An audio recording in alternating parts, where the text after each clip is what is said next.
Number 3, बागबानी, gardening. फूलों और पौधों की देखभाल से दिल और दिमाग पर मुस्बत असरात मरतब होते हैं। बागबानी बिलखसूस डिमेंशिया के मरीजों के लिए बहुत मुफीद है।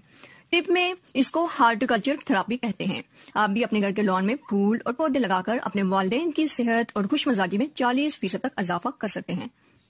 नंबर 4, आलूदगी। फजाई आलूदगी दिमागी और जिस्मानी सेहत पर मनफी असरात मरतब करती है।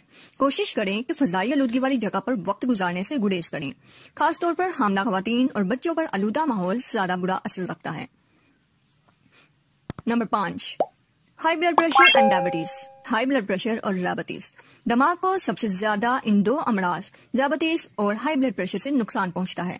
इन दोनों अमराज से खून की नालियों को नुकसान पहुंचता है, जिससे ब्लड सर्कुलेशन मुतासिर होती है और दिमाग को खून की सप्लाई कम पहुंचती है, जिससे दिमाग के टिश्यूज डैमेज होते हैं। अगर आप अपने दिमाग की परफॉर्मेंस बेहतर रखना चाहते हैं तो इन बातों पर अमल करके ज्यादा